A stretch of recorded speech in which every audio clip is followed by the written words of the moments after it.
Bom dia a todos e todas. Eu quero agradecer aqui à equipe, né, do arquivo pelo convite que me foi feito, muito honroso.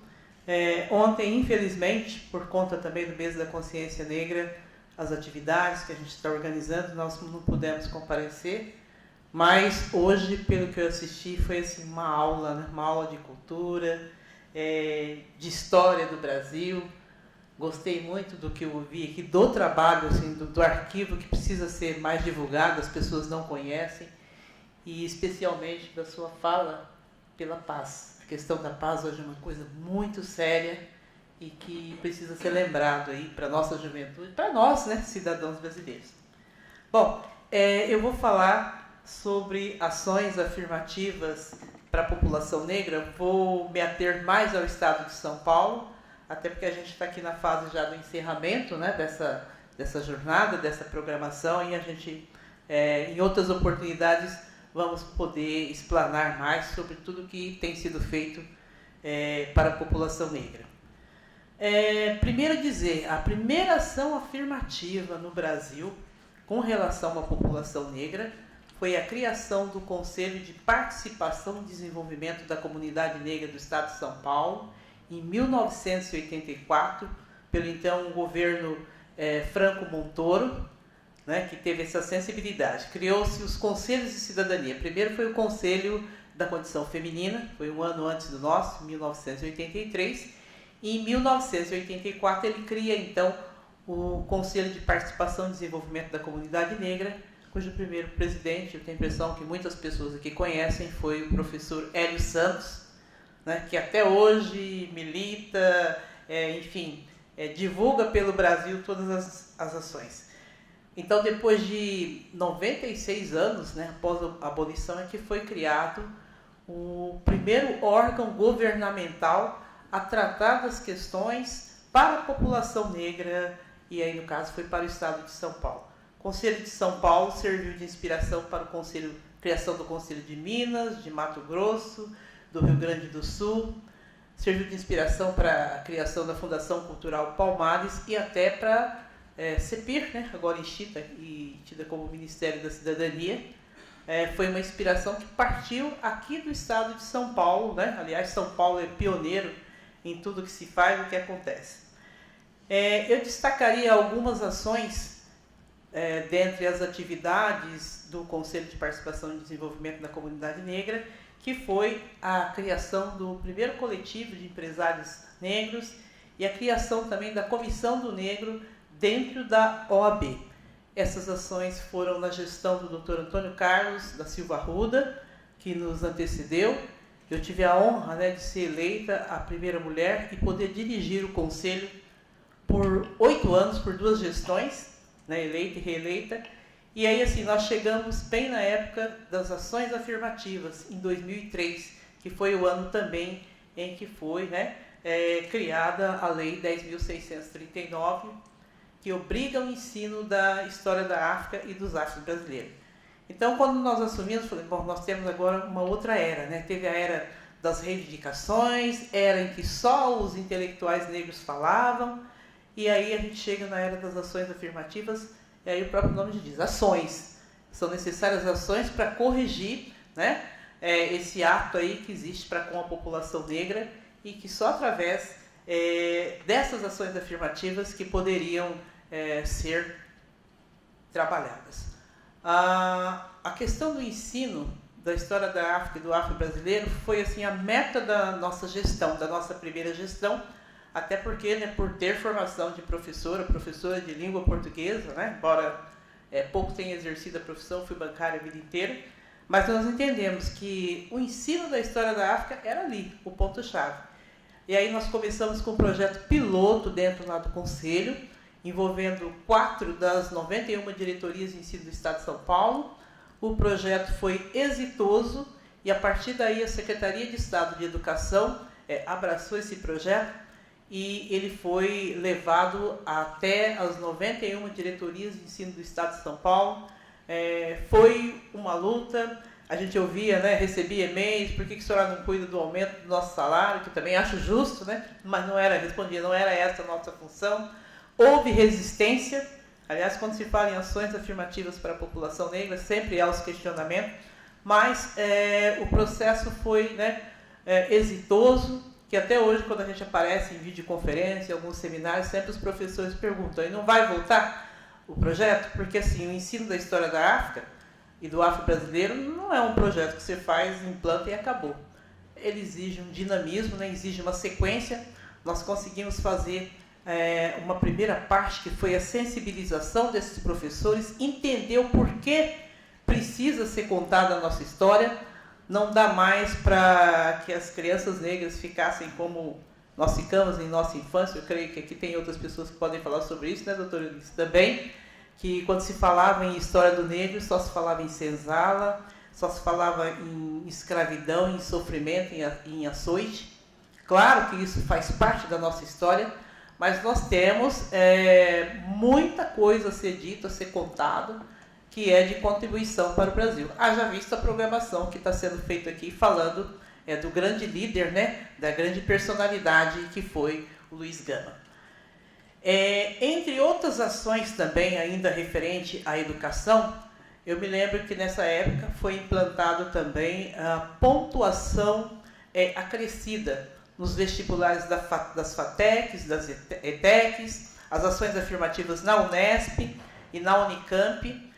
E isso fez com que os nossos cursos de FATEC, de ETECs e a própria Universidade da Unesp e Unicamp ficassem mais coloridas com a presença dos alunos negros. Hoje, o Conselho Universitário da Unesp já optou e conseguiu implantar as cotas num percentual de 35%, né, dentro da universidade. É claro que há divergências, ainda temos batalhas a vencer, mas está aí, então, uma grande ação afirmativa já acontecida aqui no estado de São Paulo, né, e também já existe a nível do governo federal, na proporção de 20%, e o nosso é 35%, o estado de São Paulo é 35%, porque 35% é o percentual da população negra no estado de São Paulo. Em números absolutos, chega a 15 milhões de pessoas, aproximadamente.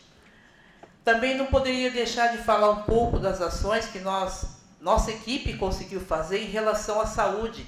Numa parceria com a Secretaria Estadual de Saúde, foi feito o primeiro seminário sobre saúde da população negra, com a presença do governador, com a presença do secretário de saúde da época, Dr. Barradas, com a presença do secretário de Justiça da época, Dr. Édio. E, a partir desse seminário, criou-se o primeiro comitê sobre saúde da população negra, para trabalhar, para estudar, para acompanhar as questões da anemia falciforme, as questões de hipertensão, diabetes, doenças cardiovasculares e todas que são mais prevalentes na população negra. Desse comitê, houve desdobramento pelo interior. Nas 17 regionais de saúde foi treinada uma pessoa para responder às regiões sobre as questões de saúde da população negra, né? Hoje nós temos aí os comitês de Santos, de Limeira, de Taubaté e de Ribeirão Preto funcionando. Isso mostra assim, o comprometimento e como a gente pode avançar, e como avançou as questões da população negra aqui no estado de São Paulo. É claro que ainda há muita coisa a ser feita, mas São Paulo com certeza sempre pioneiro. Se a gente falar da cultura também, nós temos parceria com a Secretaria Estadual da Cultura. Em 2007 foi colocado em toda a São Paulo, né, banners de personalidades negras, e aí estava Luiz Gama, Teodoro Sampaio. Eu me lembro assim que na época do governador era do Serra, né, e ele, quando olhou para a foto de Teodoro Sampaio, que foi a escola onde ele estudou, ele se surpreendeu porque não sabia também que ele era negro. E aí também havia fotos da Carolina de Jesus, da Chiquinha Gonzaga, que foi mostrada aí no seriado como uma mulher branca, mas na verdade era uma mulher negra. E isso mostra, né, o quanto estão certos esse caminho das ações afirmativas, de deixar de falar só das questões da escravidão, que é importante, eu não nego, mas também falar da contribuição dessas personalidades para o Brasil. Em 2008, também ainda com a Secretaria da Cultura, nós tivemos a parceria para a celebração dos 125 anos da abolição, e aí foi feita uma das campanhas que a gente teve a oportunidade de caminhar pelo estado de São Paulo, e que foi muito positivo, foi muito bom poder participar dessa campanha, onde o tema era racismo. Se você não fala, quem vai falar? Foi uma campanha de cartas, onde foram recebidas 15 mil cartas que estão aqui na Secretaria de Cultura do Estado, e essa campanha trouxe questões mesmo de sofrimento, de superação, poesias, e uma grande participação da Fundação Casa, que participou com 4 mil cartas. Então a Fundação Casa também, né, é parceira nossa, né? Até hoje nós temos trabalho em conjunto, e mostra o quanto que a gente pode construir, mudar de repente a vida dessas crianças. Nós esse ano já tivemos eu sempre peço no mês da consciência negra, né, que estejamos lá, e nós vimos assim, quanto que é grande o sofrimento dessas crianças, principalmente as crianças negras, pela falta de oportunidade, pela falta de amor, né, de paz do coração, nos corações deles. E a gente sai assim, a gente chega a ler as lágrimas e sai dali com o coração muito pesado, pensando o que nós temos que fazer para mudar essa realidade. Porque nós temos que mudar, não é possível continuar da forma como está. E eu gostaria de falar um pouquinho agora então da Coordenadoria de Políticas para a População Negra e Indígena, que é o órgão a qual estou à frente desde dezembro de 2012, já vai para 3 anos. Essa coordenação foi criada em 2009, atendendo a uma reivindicação do movimento social negro na 2ª Conferência de Políticas de Promoção da Igualdade Racial. Aqui está o nosso adjunto, né? Dr. Isaías Santana, que era o adjunto da Secretaria da Justiça na época em que foi criada essa coordenação. E ela tem como meta promover campanhas, programas, palestras, seminários e principalmente trabalhar na luta contra a discriminação racial ainda tão presente em nosso Estado. Em 2010 foi criada a Lei 14.187.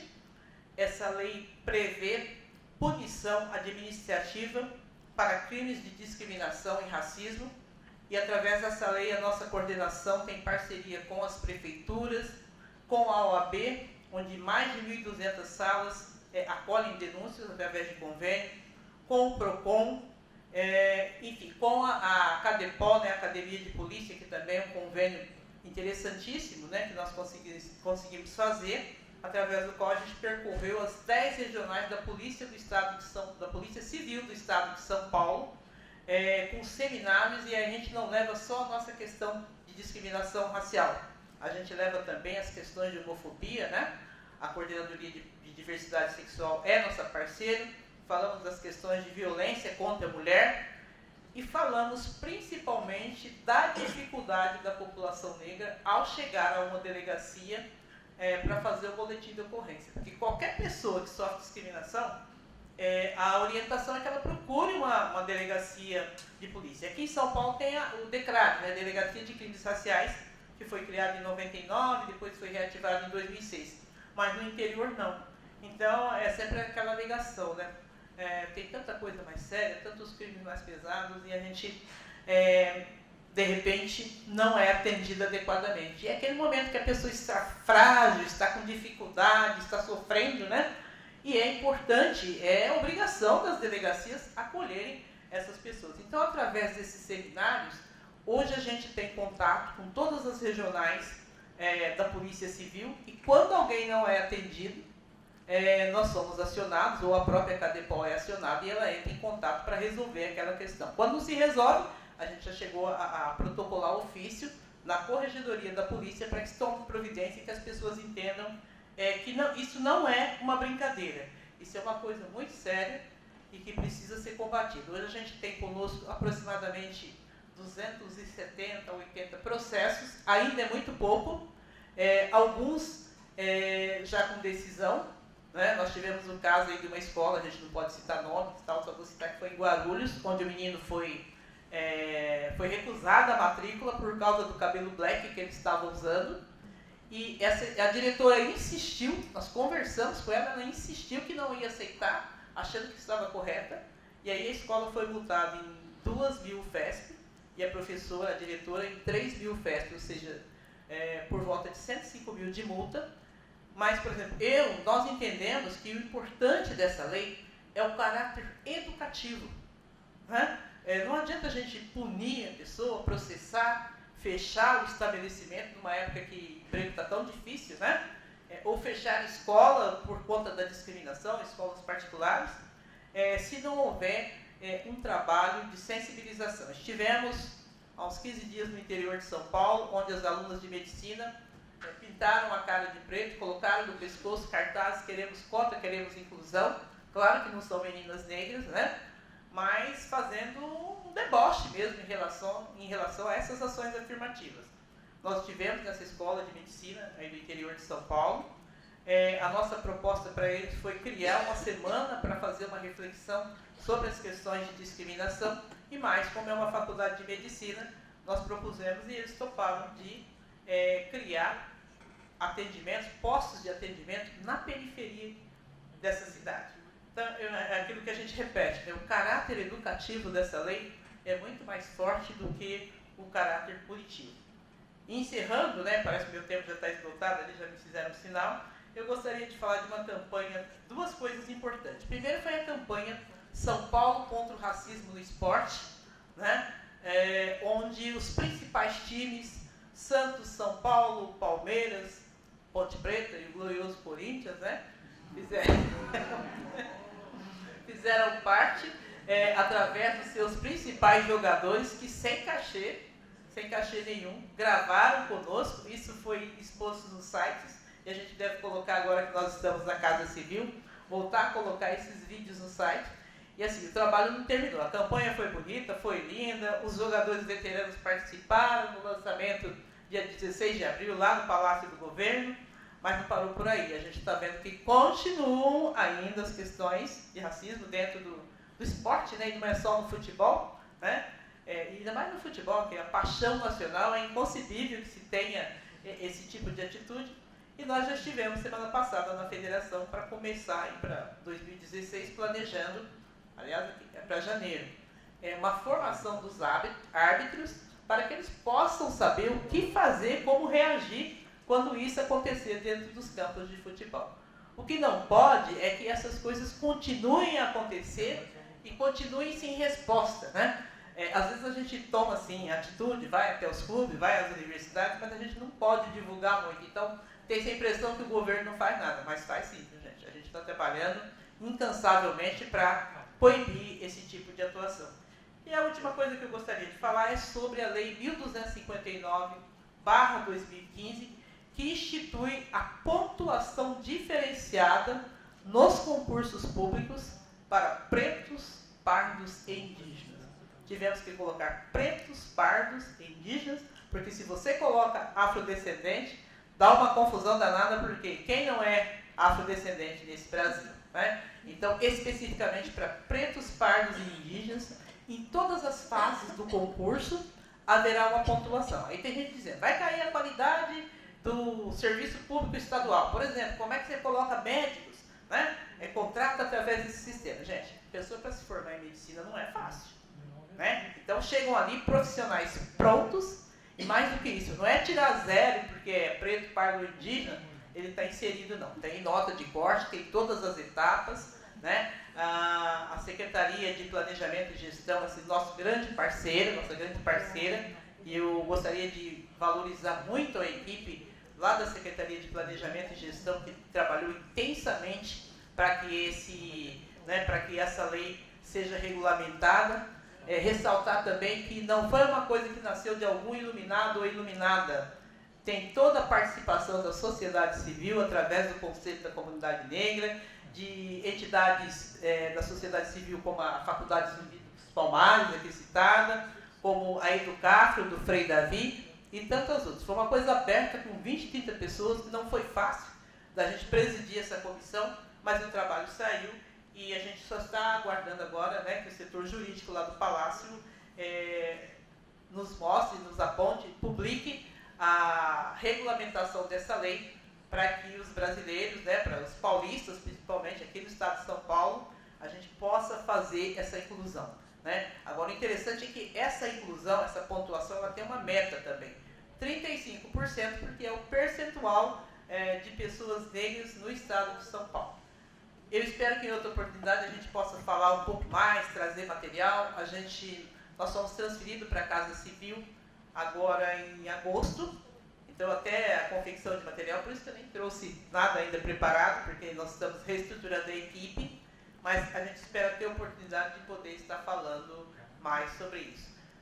Se alguém quiser algum contato, o meu e-mail é elrodrigues@sp.gov.br e estamos à disposição para as perguntas que aparecerem. Obrigado.